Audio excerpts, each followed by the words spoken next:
and welcome to another episode of Math on the Rocks. My buddy Scott is in the house, literally in the house, because I'm at home. Summer editions, the summer editions.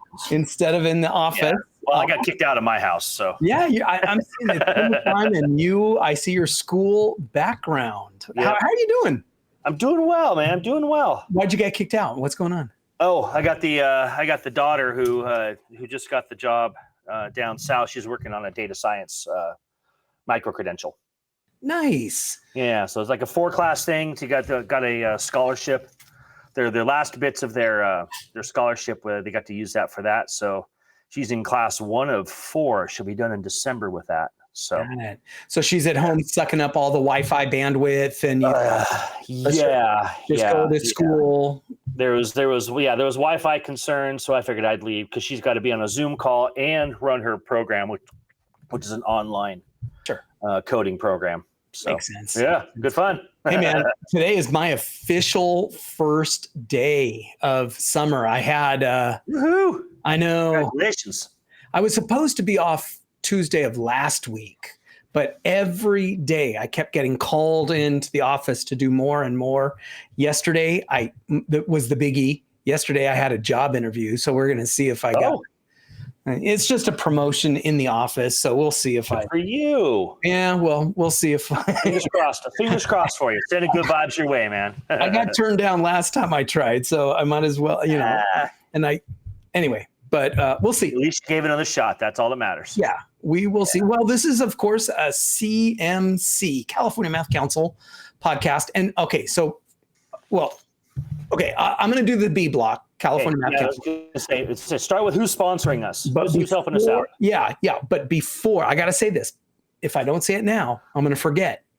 So before we start the C block, which everybody, we're going to be sharing some books for summer reading. If you are a teacher, and only if this adds energy to you, is to read some math books, man. Scott and I have a list for you. If you are the kind of person who needs a summer away from math, I got nothing for you. Maybe, I don't know, read, Forrest Gump or something. I don't read anything other than math books. So I suck at good summertime readings. Oh, I got good ones for that if you ever want to talk about those. Do you? Oh, yeah, absolutely. I suggest if you like anything espionage level, go with Slow Horses. Okay. Fabulous series. I was bored already at espionage. So I don't know. I do need to get a life and find some non-math reading. But today you and I are going to share some mathy summertime reading. Yep. But before we do that, we got to do CMC. And I'm going to just say it right now. Justin Lanier. Okay, I'm going to say that. And then we're not allowed to talk about books until we talk about Justin. Okay. Okay. So tell me about Justin. No, I'm going to do CMC first. Oh, okay, fine. Boy, if there's any hint that if anybody wasn't sure whether this was unscripted or not, well, where's Cole? I know. We totally screwed everything up. So CMC, first off, Cole and I finally released the flyer for P2, the P2 conference. So that's going strong. We've got August 2nd in Merced is going to be our first preschool through grade 2 conference. We got a bunch of them lined up. Stacy's going to be opening up registration real soon. I'm stoked with that. And for those this is their very first podcast, welcome. But what is P2 and what is this conference about, Duane? Well, California Math Council Central. Thank you for throwing me a softball like that, Scott. Yeah. I appreciate you. California Math Council Central Region, that's us. We are hosting 5 P2 conferences, and P2 stands for preschool through grade 2. And it's these 5 one-day Saturday conferences that are specifically targeted for those early ages, those early grades, preschool through grade 2. We've got a Spanish set of speakers and an English set of speakers run in parallel. So people can show up and attend whichever speaker in whichever language they want. I'm stoked. We got games, we've got activities, we've got ways to make learning math play-based instead of sucky worksheets, which math has a reputation for. So I'm pretty stoked and hopeful about this.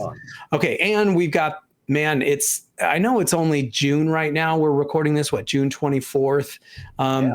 But August, September, October, November. So, I mean, it's 3-4 months away, but we've got CMC South in Palm Springs already ramping up. I spent yesterday while I was killing time getting my presentation ready for nice. Yeah, CMC South. Plus, are you going to CMC South this year? We don't know. Crossed? Well, if you do, I gotta train in all my days. Let's see what they could approve and don't approve. I will not be making the national conference this year, but I'm hoping to hit all 3 sections. Well, Math on the Rocks is we're doing 3 sessions at CMC South in Palm Springs in the Renaissance Hotel, where we are going to be recording a series of live episodes just like we did last year at CMC South, only we're a little bit better, we're a little bit more sophisticated, and we'll see how it goes this year. It could be filmed with 2 roving reporters in the crowd instead of 1. And we have a room, and we're showing up already in the brochure, the pamphlet, nice. So it's going to be real. Absolutely, so that'd be awesome. About that, yeah. Looking forward to that. I'll actually be there. I'll make sure that I'm there. Good. And then, of course, CMC North is in December, and then, golly, it's 10 months from now. But CMC Central, we're already prepared and ready. Yeah. Yeah, I'm been working hard on it. Yeah, I'm looking forward to game night. Not just Cole, but everybody's been working hard on that one. Oh yeah, well, at this point it's mostly Cole, and then it turns into a huge Stacy thing when she starts doing registration, and then everybody's on deck starting in February and March. So, all right. So before we talk about our summer reading list, Justin Lanier, man, I just specifically want to shout him out. And just our little Math on the Rocks community is growing, kind of wherever I go, whether when we go to these state conferences and things, people go, "Hey, Duane, I've heard you on Math on the Rocks." So this is kind of cool. And Justin is. I had my first experience with that. What happened? I was at a CS training up in Davis, and I wore my Math on the Rocks shirt, and he goes, "I recognize you. I saw you at North." So nice. My first experience with that. It was kind of cool. Congrats, man. Congrats. Yeah. Well, Justin, he's an American, I believe, because I don't know if I've ever heard him talk, but he's currently living in Australia. And I followed him back in the day when Twitter was not gross. And he did Math Munch, and he was a real awesome contributor to just mathiness on Twitter, guided me. Like, he didn't know that. He doesn't know this, but now he's going to if he ever listens to this episode. But his website has tons of cool activities that I used. They're non-worksheet kind of math activities that just spoke to my heart in terms of how to make math come alive for kids. And so I used some of his activities, his puzzles. And anyway, the dude's been kind of chiming in, giving us kudos and letting us know that we're on the right track in terms of this incessant focus that I have, and which is we need to support math teachers, and we need to help math teachers just up their game, both math-wise and instructional pedagogy wise, right? And so Justin, he's got something going on. I'll put it in the show notes. He's got some sort of like a summer week of mathiness going on. I think it's virtual. I'm pretty sure it's virtual. I don't think you have to go down to Australia to enjoy it, but it'd be fun, but yeah, but I don't know. Maybe I'm trying to do this off the top of my head. You would think I would have prepared for this. But that would be completely not what we do around here, man. No, that would violate the rockiness that is Math on the Rocks. Exactly. He's taking people sign-ups right now, and so I'll put that in the show notes as well. All right, now speaking of summer, and speaking of math, and speaking of helping teachers get better, both learning their own math and then learning math pedagogy, it's summertime, and for some people, maybe not everybody, but for some people, summertime means reading. And so you and I, we've got a list of 8 quick books. We're just going to go through these real quick. We're not going to fart around and do a book report on each of these things, but we're just going to get we're just going to share these 8. I'll go first. Okay. And I'll say, we'll share, what the book is and why I picked it, and then move on. So for me, I chose the 5 practices because the moment I picked it up and read the list, let's see, what is it? Select a good problem, and then monitor, select, sequence. Anticipate. Step 1 is anticipate, monitor, select, sequence, and then connect. There's the 5. The moment I read that list, it was permanently seared into my brain. And I thought, oh, this is a freaking game changer. So folks, if you have not read the 5 practices, do it. Anticipate, monitor, select, sequence, and then connect. It will change your life. All right. It's a seminal reading, man. It really is. So I have to second that one. That's a great one to lead off with. Yeah, it's non-negotiable. Seminal reading right there. All right. Speaking of yours. Routines for Reasoning. Man, I just love what the work that Grace and Amy have done over the years. They've made some trips out here and done trainings for us and all sorts of wonderful works with CMC. I just love what's in this book as far as just reframing your thinking, reframing questioning for how kids see things, experience things. And it's not a heavy read. I mean, it's not War and Peace. Right. But it's just got some really good nuggets in there. And it's one of those things that read it till you find something you love, something that really speaks to you, and stop there. Yep. Practice that for a year, then come back to it. This is a book that I've come back to year after year after year, and I always glean something a little extra from it as I continue to read through it. Yep. I totally agree. If we're here harping on these poor teachers to say, you got to make sure kids are communicating more, and we got to make learning active, and the teacher's like, great, I want to do that, but I don't freaking know how. It's like Routines for Reasoning is like Absolutely. Series of routines for doing that. And another book that really helps teachers with how do we teach in an active, engaging way where the students are investigating, connecting. Of course, the big, huge, famous right now, this is everywhere. It's Building Thinking Classrooms. It's an easy read, and it is super, super clear on what you do. Toolkit 1. If you do nothing other than Toolkit 1, you're making huge strides towards that kind of active learning that we're always seeking and getting kids engaged. Building Thinking Classrooms is a no-brainer, and it's easy to read too. I mean, you don't even have to read it straight through. You just pick and choose which chapters you read. And actually, they tell you not to do that. Right. And part of the introduction is like, don't do that. True enough. So you don't have to. Now, a book you probably do want to read straight through, like straight is. This is I chose this one because it's something that as a math council, we decided to read this because of the importance of equity in mathematics and making mathematics accessible to everyone. Kendall and Pamela did a wonderful job in really bringing this down to a level that's accessible for everybody, and you can take these little pieces from it and really build on those going forward. And it just helped me as an educator reframe my thinking a little bit, just a better understanding of how my practices have an impact on the students within the room. Yep. It was one of those ones that really shined some light in some areas that I was completely blind to. Yep.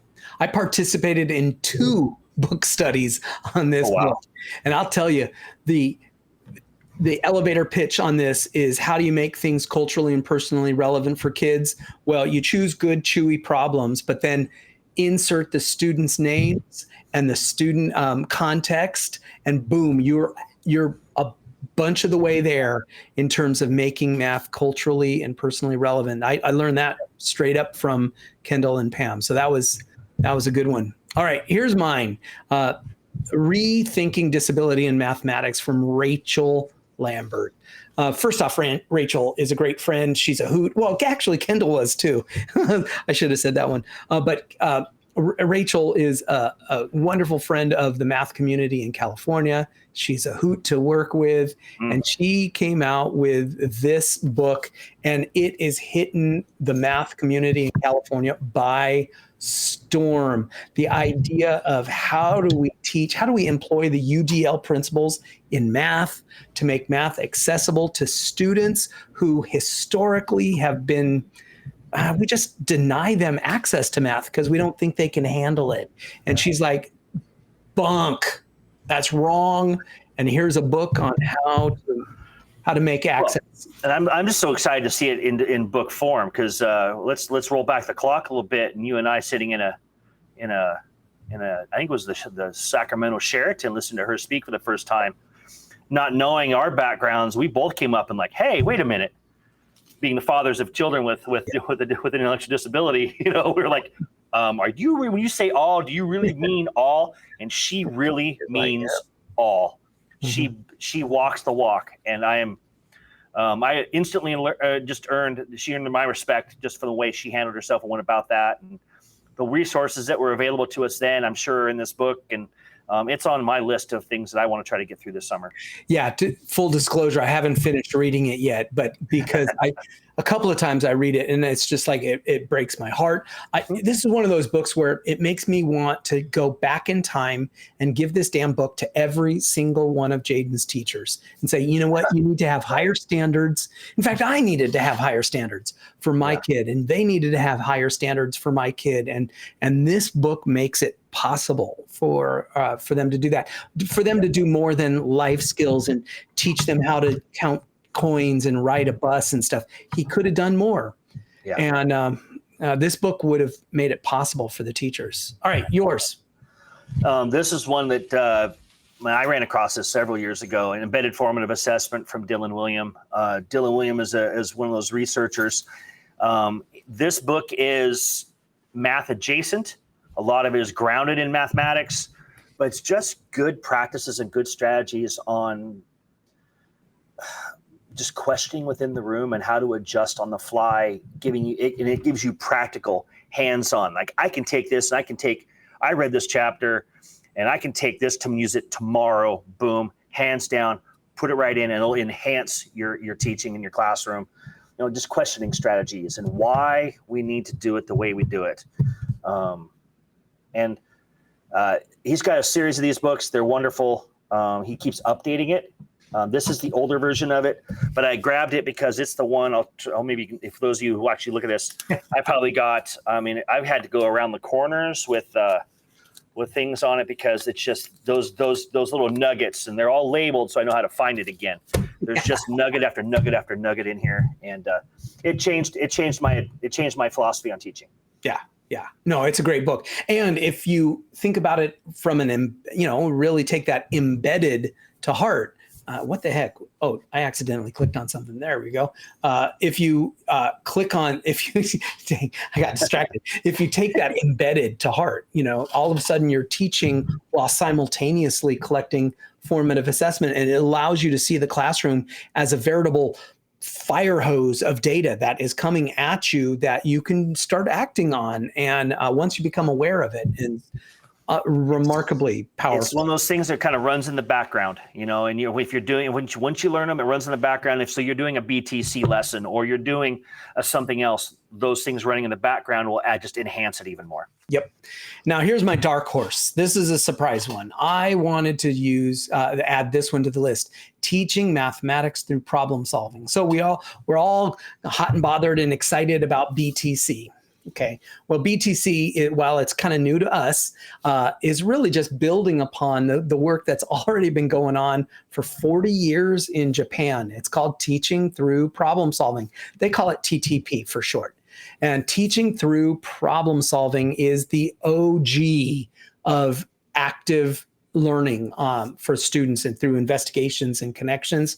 This is a fantastic book. As you're reading it, you'll see the connections and where BTC got a lot of its thinking from. It's just an extension. It's all the same family of philosophy in terms of what math teaching should look like. To be honest, really, you're only going to read the first half of the book, because the second half of the book is just lessons, a whole bunch of sample lessons on how to, because not only does this book talk about what that teaching should look like. It also goes into great detail in terms of how to plan this sort of lesson. So where the 5 practices, and to be honest, I don't think the BTC as well. I think neither of them really flesh out how to prepare a lesson. If you think about 5 practices, it goes anticipate. So that's before the lesson. But then the next step is monitor. All of a sudden, boom, you're in the middle of the classroom monitoring something. None of them, 5 practices or BTC, really go into great detail in terms of how to plan the lesson. And that's where TTP, teaching mathematics through problem solving, comes. It's just a strength. It's a fantastic read. Super easy too. And I think it goes along with what we're talking about with the frameworks too. It's that engaging questions. It goes back and it connects into the equity piece we talked about. This is that foundation piece you can kind of put all of these other pieces into to build on and really make yourself dynamic. It's the OG. I'm just going to say it's the OG. All right, last one, Scott. If I had to go from formative assessment to feedback, because once you've observed what's going on, you got to be able to you got to be able to tell the kids what's going on. If you've been around me at all, you probably see me. I presented both at North and Central talking about these 2 topics, formative assessment and feedback. They're the 2 biggest things that you can make huge movements in your class by effectively figuring out what the kids are doing through formative assessment. But then how do you give those kids actionable feedback? John Hattie and Shirley Clark going back into this, and they go back into the data on why we need to give feedback, the impact of feedback, and then some very simple strategies on how to give that feedback in a manner that is going to help move those kids forward in not just small steps, but leaps and bounds. Yep. The book, I don't know if you actually said it, for the people doing audio only, Visible Learning Feedback by John. Sorry. No. That's all. And again, it's one of those, holy cow, there's a lot going on in here. I'm a writer and tabber in my books. If you ever, I never give my books up. But there's so much just gold in there that I can go back and reference. I always, when I get the induction teachers, that's one I throw in both of these at them and say, I know you got something to do for induction here, but this may help you along the path some way, somehow. Some support in there. I love it, man. This is 8. And I'll be honest with you. I think there's one big one I think we missed. Which one? Mathematical mindsets. Oh, Joe Bowler, math mindset. I think that's also one of those ones, because it's all about us. Mm-hmm. It's about making sure that if we don't have the right mindset, that we are not going to. Our mindset impacts the kids greater than we know it. And I think, if you don't read it, that's the one thing you need to know about that book, is if your mindset is so important to the education of your students. Because if you don't think they can, they won't. That's true. If you think they can, they will. That's right. That's the bonus. So 9. Yeah. So our top 8 with a bonus 9. There you go, man. I love it. Scott, now I'm gonna go check out. And you know what I need to do? I think I need to read that Hattie feedback book. I've read all of his visible learning stuff with the effect size. I think I'm going to do the feedback one. I think that'll be my next one. Yeah, it's something I've been living in.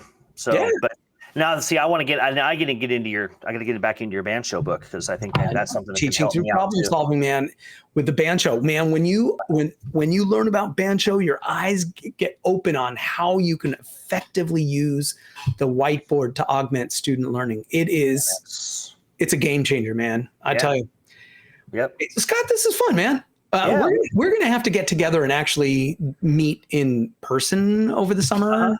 Absolutely. Maybe meet down in Fresno for some, I don't know, soda. Yeah. Nachos. Ooh, I want nachos. Ooh, nachos. Okay. No, not nachos. Pork buns. Pork buns. Yeah. We're going to do the pork buns. Pork buns and yes, let's do it. Absolutely. I will make the drive to Fresno. I'll be passing through you. I'll be passing your way on Monday, but I'm out until July. But I will record live remotely from Tuesday night. I'll be somewhere outside of Eugene, Oregon. Oh, nice. I'm going to be in San Diego, so we may have to skip next week. We'll work it out. We'll figure it out. Oh, and then the next Tuesday I'll be in St. Mary's, Idaho. Oh, nice. Boy, you're a world tripper. Oh, dude, we're doing the big triangle. We're going to Olympia, then over to Idaho, and then back down, spending 4 days in Lassen. So, nice. but I will Tuesday afternoons. My alarm goes off, so I will definitely find myself a decent Wi-Fi connection and make sure we're around. I love it, man. Hey, you have a great rest of your day. Dude, thanks, Duane. All right, Take care. Bye.